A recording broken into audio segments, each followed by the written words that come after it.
एक यूनिवर्स के अंदर आप YouTube पे वीडियो देख रहे हैं, पर दूसरे यूनिवर्स में YouTube जैसी कोई चीज़ ही नहीं है। एक यूनिवर्स में ये वीडियोस मौजूद हैं, पर इंटरनेट ही मौजूद नहीं है। इससे भी ज़्यादा संभावनाओं को पैरेलल यूनिवर्स में पाया जा सकता है, पर पैरेलल यूनिवर्स क्या वाकई में हो सकते हैं? इसके बारे में चलिए जानते हैं कुछ सबूतों और संकेतों के द्वारा। Repeating universe. बहुत से लोग मानते हैं कि बिग बैंग खुद एक सबूत हो सकता है छिपी हुई दूसरी दुनिया की मौजूदगी का। एटर्नल रिटर्न नाम की चीज़ से हमें पता चलता है कि हमारा यूनिवर्स अपने आप को बार बार रिपीट करता रहता है। और एटर्नल इन्फ्लेशन थ्योरी बताती है, जिसमें इन्फ्लेशन का मतलब है कि हमारा यूनिवर्स बिग बैंग के बाद बहुत तेज़ी से बढ़ता चला गया और एक गुब्बारे की तरह फूलता गया। टफ्ट्स यूनिवर्सिटी के कॉस्मोलॉजिस्ट अलेक्जेंडर विलेनकिन बताते हैं कि अंतरिक्ष के कुछ ऐसे हिस्से हैं जो फूलना बंद कर देते हैं, पर कुछ क्षेत्रों का फूलना जारी रहता है, जिस वजह से ढेर सारे बबल यूनिवर्स यानी ढेर सारे अलग अलग ब्रह्मांडों का बुलबुलों के रूप में विकास होने लगता है। ये बुलबुले कभी कभार आपस में टकरा जाते हैं, जिनसे बिग बैंग जैसी घटनाएं होती हैं। माना जा रहा है कि हो सकता है हमारा ब्रह्मांड भी बुलबुले के एक रूप में दूसरे बुलबुले रूपी ब्रह्मांड से टकरा गया हो, जिसका सबूत हमसे 1.8 बिलियन लाइट ईयर्स की दूरी पर है। और इसमें लाखों लाइट ईयर्स तक की लंबाई और चौड़ाई में कुछ नहीं पाया जाता। ये जगह एकदम वीरान पड़ी है और ब्रह्मांड के बाकी हिस्सों के मुकाबले ज़्यादा ठंडी भी है, क्योंकि इसमें ऊर्जा बहुत कम है। और ये दूसरे ब्रह्मांड से टकरा जाने का नतीजा माना जा रहा है, जिसका नाम सुपर वॉइड रखा गया है।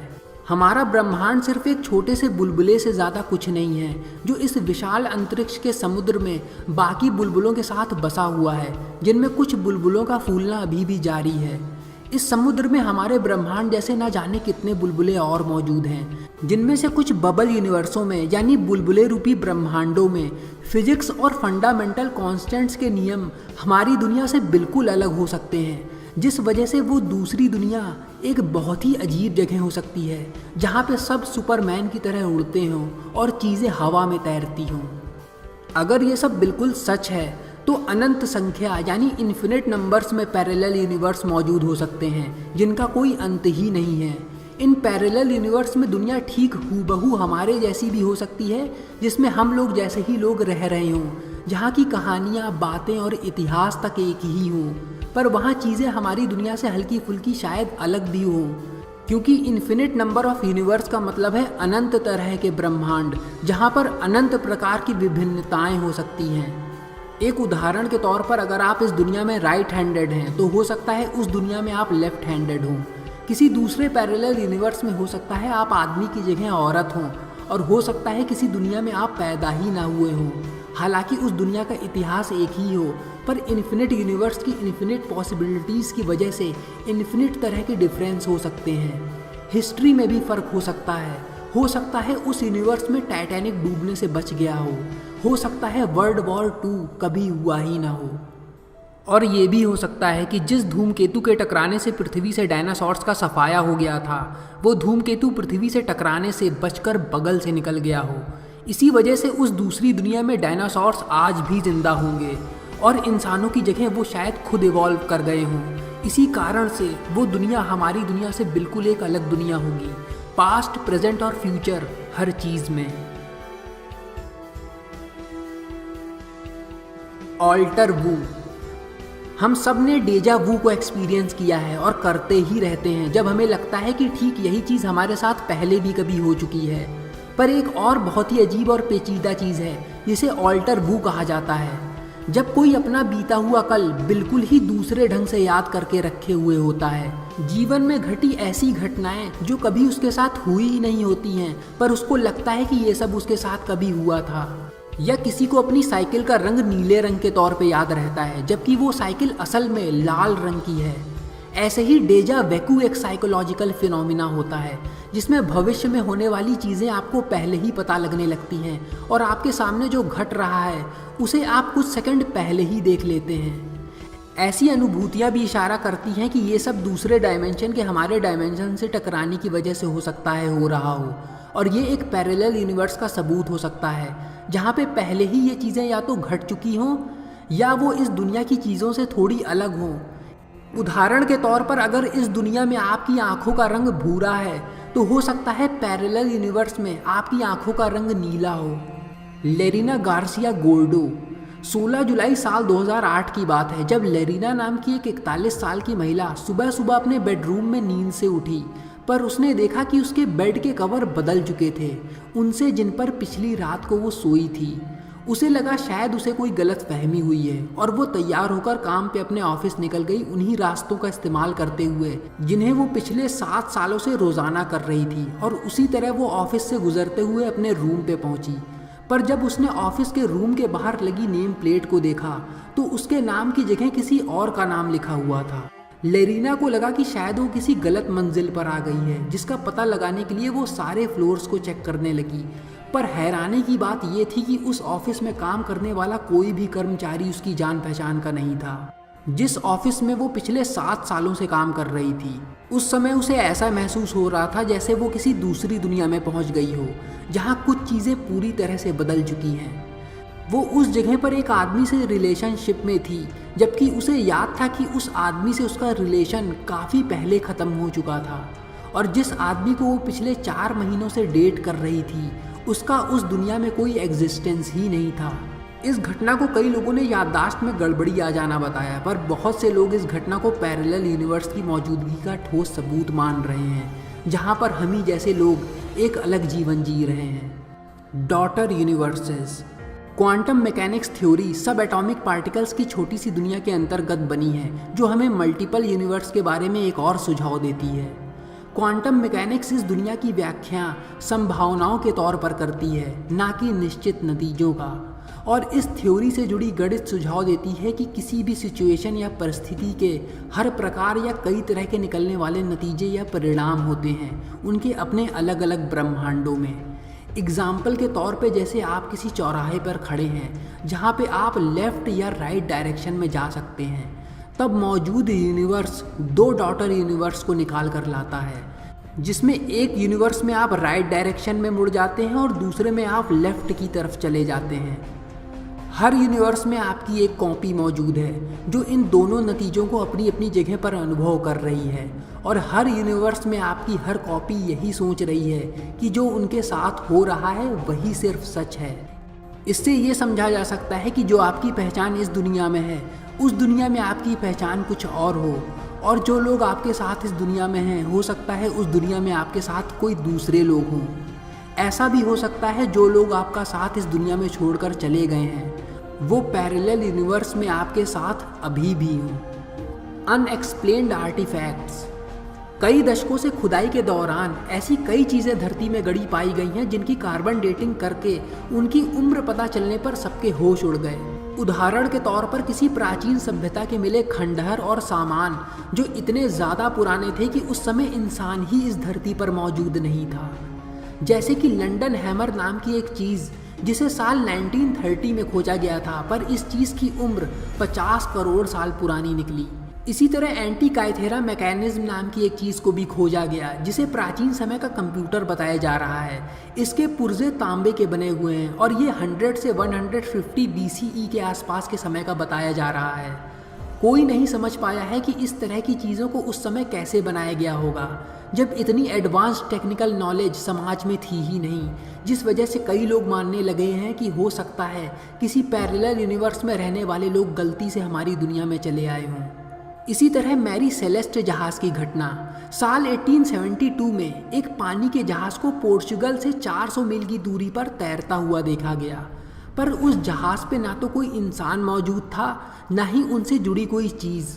ये एक लापता खाली जहाज़ था जिसे देखकर लग रहा था कि इसे इसी जगह पर सब लोग छोड़कर भाग गए हैं। इस जहाज़ का नाम मर्चेंट ब्रिगेंटीन मैरी सेलेस्ट था। जहाज़ को छोड़कर सबका इस तरह से गायब हो जाना किसी की भी समझ में नहीं आ रहा था। इस जहाज़ पे मौजूद लोग कभी वापस लौट के नहीं आए और ना ही इनमें से किसी को मरा पाया गया। इसी वजह से ऐसा माना जाता है कि वो लोग किसी दूसरी दुनिया की सीमा के पास पहुंच गए थे जहां से वो लोग उस दूसरी दुनिया में प्रवेश कर गए। Super natural activity. अक्सर आत्माओं को देखने और उनकी गतिविधियों को महसूस करने की बातें की जाती रहती हैं। इस चीज़ को कुछ लोग मरने के बाद एक दूसरे तरह के जीवन का सबूत मानते हैं। जो लोग मरने के बाद एक ऐसे क्षेत्र में चले जाते हैं जिन्हें हमारे शरीर में मौजूद सेंस पकड़ नहीं सकते। पर ऐसी चीज़ों को कुछ लोग पैरेलल यूनिवर्स का सबूत भी मानते हैं, जिनका कहना है कि जो आत्माएं हमें दिखती हैं ये लोग पैरेलल यूनिवर्स में किसी और डायमेंशन में रह रहे लोग हो सकते हैं, जिनके अल्टरनेट वर्ल्ड या रियलिटी का डायमेंशन कुछ इलेक्ट्रॉन्स के मिसफायर हो जाने की वजह से गलत जगह पर पहुंच जा रहा हो और उनका डायमेंशन हमारे डायमेंशन से टकरा रहा हो। ये एक ऐसा अल्टरनेट यूनिवर्स भी हो सकता है जहां पर इस दुनिया में मर चुके लोग उस दुनिया में पहुंच जाते हों, और ये लोग जिस तरह से हमें दिखाई देते हैं हो सकता है हम भी उन्हें इसी तरह से दिखाई देते हों, और ये लोग भी हमारी तरह हमें भूत समझकर डर जाते हों। The Mandela effect. इस चीज़ का नाम नेल्सन मंडेला की मौत को लेकर एक गलत फहमी की वजह से पड़ा कि नेल्सन मंडेला की मौत आज से 40 साल पहले हुई थी। ऐसा लोगों को लगता था एक इंटरनेट सर्वे के मुताबिक, पर असल में उनकी मौत उनके घर में साल 2013 को हुई थी। मैंडेला इफेक्ट एक तरह की फॉल्स मेमोरी या गलत और झूठी याद है जिसे हम सच मानते चले जा रहे हैं। ऐसी यादें जो हमारे साथ हुई ही नहीं पर हमें लगता है कि हमारे साथ ये सब हुआ था। इसी तरह की कई कॉमन बातें जिन्हें लाखों की तादाद में लोग उन्हें गलत तरीके से याद रखे हुए हैं। इस चीज़ के बारे में कुछ साइंटिफिक एक्सप्लेनेशन है, पर बहुत से लोग इसे पैरेलल यूनिवर्स थ्योरी से जोड़कर देखते हैं। मंडेला इफेक्ट का एक दूसरा एग्जाम्पल, जब जॉन एफ कैनेडी की हत्या हुई तब उनके साथ उनकी कार में कितने लोग सवार थे। तो उस घटना को याद करके लोगों ने कहा कि कैनेडी के साथ 3 लोग और उनकी गाड़ी में मौजूद थे, पर असल में उनकी कार में 6 लोग मौजूद थे। प्रेसिडेंट, उनकी पत्नी, टेक्सास के गवर्नर और उनकी पत्नी, साथ में एक अनजान आदमी और एक ड्राइवर। इस तरह के विवादास्पद और दिलचस्प सिद्धांत हमें ये संकेत देते हैं कि ये झूठी और गलत यादें पैरेलल यूनिवर्स का एक सबूत हो सकती हैं। ड्रीम्स। विज्ञान कई चीज़ों को सुलझा चुका है, पर इसके बावजूद हम अभी तक अपने दिमाग के रहस्य को नहीं जान पाए हैं कि ये आखिर काम कैसे करता है।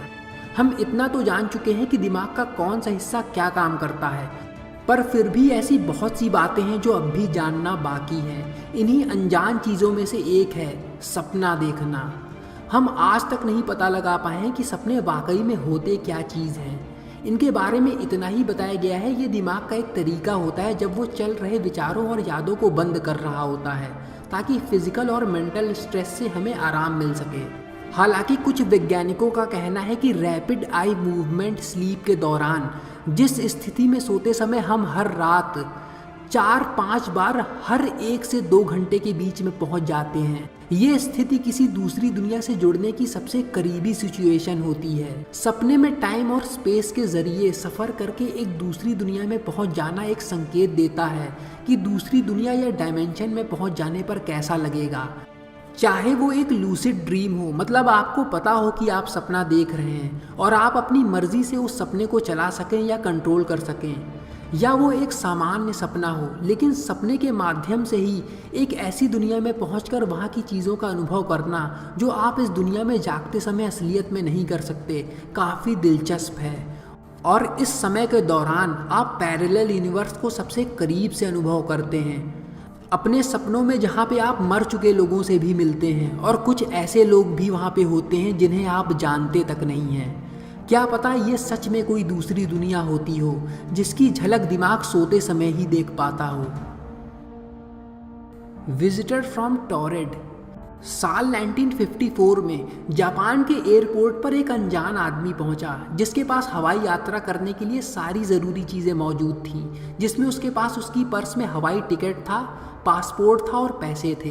पर जो पासपोर्ट वो लेकर घूम रहा था उसने उसे मुसीबत में डाल दिया। वो पासपोर्ट दावा कर रहा था कि ये आदमी टॉरेड नाम की एक जगह से आया हुआ है, जिस जगह का नाम किसी ने सुना तक नहीं था। यूरोपियन जैसा दिखने वाला ये गोरा चिट्टा आदमी अपने सारे दस्तावेजों के असली होने का दावा कर रहा था, जिसमें उसने अपना ड्राइविंग लाइसेंस दिखाया और बैंक के कुछ स्टेटमेंट्स भी। उसने ये भी बताया कि टॉरेड एक यूरोपियन देश था जिसका हज़ारों साल पुराना इतिहास है। दिखाए गए सारे पेपर्स में बताए गए सारे विवरण भी इस आदमी के अस्तित्व को साबित नहीं कर पा रहे थे, ना ही उसके बताए हुए देश का कोई प्रमाण था। जब उस आदमी को यूरोप का नक्शा दिखाया गया तब वो बेचैन हो गया, क्योंकि जिस जगह पर अंडोरा नाम का देश नक्शे पर बना हुआ था, उस जगह पर वो टॉरेड नाम का देश के होने का दावा कर रहा था। इस आदमी को एयरपोर्ट के करीब एक होटल में ले जाया गया, जिसके बाद उस पर कड़ी निगरानी रखी गई। उसी दौरान पुलिस पूरे ज़ोर शोर से इस चीज़ की जांच पड़ताल कर रही थी। पर इससे भी ज़्यादा रहस्यमयी घटना तब घटी जब यह आदमी होटल के कमरे से ही गायब हो गया। साथ में उसके सारे परिचय पत्र भी गायब हो गए, जिन्हें एयरपोर्ट की सिक्योरिटी में रखा गया था। उन दस्तावेजों में कई वीज़ा स्टैम्प्स को भी देखा गया था, जो इसके बिजनेस को लेकर जापान और दूसरे देशों में इसकी यात्रा करने का प्रमाण था। क्या यह आदमी वाकई में किसी दूसरे आयाम से आया था?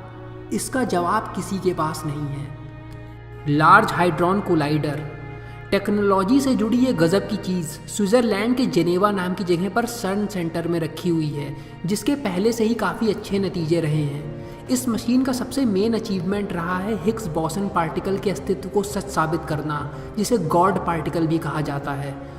इस चीज़ का इस्तेमाल अगर हाईएस्ट एनर्जी लेवल पे किया जाए तो वैज्ञानिकों को संदेह है कि यह संभवतः सूक्ष्म रूप के छोटे छोटे ब्लैक होल्स को जन्म दे देगा।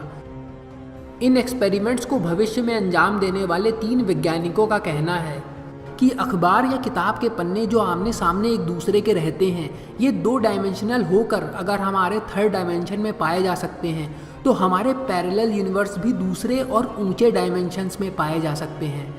हमारा अनुमान है कि ग्रेविटी लीक करके दूसरे डायमेंशंस में जा सकती है, क्योंकि ग्रेविटी फोर्स जो हमारी पृथ्वी को ढके हुए है वो असल में काफ़ी कमज़ोर फोर्स है, यहाँ तक कि हमारे फ्रिज में लगे मैग्नेट से भी ज़्यादा कमज़ोर। लार्ज हाइड्रॉन कोलाइडर में हुए अध्ययन से ये आइडिया लगाया गया है कि हमारी दुनिया में ग्रेविटी की फोर्स इतनी कमज़ोर इसलिए है क्योंकि ग्रेविटॉन्स जो इस शक्ति का संचालन करते हैं वो हमारे ब्रह्मांड से पैरेलल दूसरे ब्रह्मांडों में फैले हुए हैं। अगर ये बात बिल्कुल सही है तो हाइड्रॉन कोलाइडर में सूक्ष्म ब्लैक होल्स को पैदा करने पर हमारी दुनिया में पाए जाने वाले ग्रेविटॉन्स लीक करके दूसरी दुनिया में जा सकते हैं, जो एक ठोस सबूत दे देंगे दूसरे डायमेंशंस या दूसरे पैरेलल यूनिवर्सों का।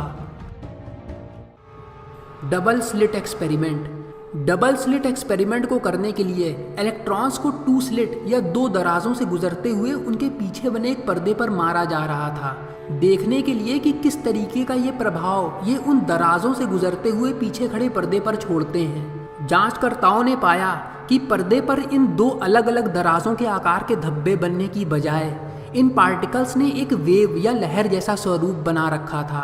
तो इस तरह एक पार्टिकल की तरह बर्ताव करने के बजाय इलेक्ट्रॉन्स एक लहर जैसी हरकतें कर रहे थे, जो आपस में एक दूसरे में हस्तक्षेप भी कर रहे थे। पर इसके बाद एक चौंकाने वाली बात तब हुई जब इन इलेक्ट्रॉन्स की गतिविधि को रिकॉर्ड करने के लिए वहां पर कैमरा लगा दिया गया। कैमरे के लगते ही तुरंत उन इलेक्ट्रॉन्स ने पार्टिकल्स की तरह हरकत करना शुरू कर दिया, जिससे पीछे पर्दे पर उन दराजों के आकार के ही धब्बे बनना शुरू हो गए। इस जांच से हमें ये पता चला है कि इलेक्ट्रॉन्स खुद सचेत और जागरूक थे कि उन्हें किसी के द्वारा देखा या समझा जा रहा है। इलेक्ट्रॉन्स एक ही समय पर कई जगहों पर उपस्थित या प्रेजेंट हो सकते हैं, जिस चीज़ को सुपरपोजिशन कहा जाता है। ये चीज़ साबित करती है कि कई चीज़ों का अस्तित्व कई तरह की दूसरी जगहों पर भी हो सकता है, या फिर छिपी हुई दूसरी दुनिया में भी। 4th dimension. डाविंची, नॉस्ट्रेडेमस, न्यूटन से लेकर आइंस्टाइन तक ने सबने 4th डायमेंशन के अस्तित्व को माना है। हम सब 3 डायमेंशन से अच्छी तरह परिचित हैं। हम ब्रह्मांड की चीज़ों को जिस तरह से देखते, समझते और महसूस करते हैं, जो चीज़ें जिस तरह हैं, उन चीज़ों का अस्तित्व हमारे लिए 3 डायमेंशंस में है। हम 3 डायमेंशन के अंदर आगे पीछे, ऊपर नीचे, दाएं बाएं कहीं भी जा सकते हैं। उसी तरह हम चीज़ों की लंबाई, चौड़ाई और ऊंचाई को भी देख सकते हैं। अगर हम किसी 2 डायमेंशन या 1 डायमेंशन की दुनिया में चले जाएं तो वहाँ के लोग हमें देख ही नहीं पाएंगे, क्योंकि उनका ब्रेन भी 2 डायमेंशनल होगा और उनमें 3 डायमेंशन को समझने की क्षमता नहीं होगी, जिस वजह से हम उन्हें दिखेंगे भी तो चपटे या परछाई जैसे। पर अगर कोई 4th डायमेंशन से हमारे 3rd डायमेंशन में आ जाए तो वो लोग हमें कैसे दिखेंगे? ऐसा माना गया है कि उनकी परछाई भी शायद हमें 3 डायमेंशंस में दिखेगी। पर अगर हम फोर्थ डायमेंशन में चले जाएं तो वो दुनिया कैसी होगी, ये सबसे बड़ा सवाल है। फोर्थ डायमेंशन की जितनी भी झलक देखने को मिली है उसका एग्जिस्टेंस थ्योरेटिकली या सैद्धांतिक रूप से ही है, और ये ऐसी चीज़ है जिसे कुछ गिने चुने मैथमेटिशियन और फिजिसिस्ट ही समझा बुझा सकते हैं। वहीं फोर्थ डायमेंशन के बारे में आध्यात्मिक लोगों का कहना है कि ये एक ऐसी जगह है जहाँ पर एनर्जी सेल्फ अवेयर या कॉन्शियस रहती है, यानी ऊर्जा स्वयं जागरूक और सचेत रहती है कई प्रकारों से। हमें 3 डायमेंशंस में रहने की आदत है और हम इसके नियमों से बंधे हुए हैं। इस डायमेंशन में हम हर दिशा में जा तो सकते हैं, पर फिर भी कई चीज़ें हमारा रास्ता रोक देती हैं, जैसे कि दीवालों के आर पार हम नहीं जा सकते, ना ही देख सकते हैं। पर हो सकता है फोर्थ डायमेंशन वाले के लिए थर्ड डायमेंशन में ये सब मुमकिन हो। फोर्थ डायमेंशन के होने के बाद इससे भी आगे के डायमेंशंस होने की संभावनाएं हैं। वैज्ञानिकों का कहना है कि फोर्थ डायमेंशन की सीमा को तोड़कर इसमें प्रवेश कर जाना वास्तव में समय के माध्यम से यात्रा करना होगा, जिसके बाद आप ऐसी जगह पहुंच जाएंगे जिसे आप इस दुनिया का ही एक दूसरा रूप कहेंगे। लेकिन हमें ये नहीं पता कि दूसरे डायमेंशन में पहुंच के वहां पर टिके रहने के लिए किन मापदंडों की ज़रूरत होगी। पर अगर कभी हमने उस दुनिया का अनुभव कर लिया तो हमारा इस दुनिया को और इसकी वास्तविकता को देखने का नज़रिया एकदम बदल जाएगा।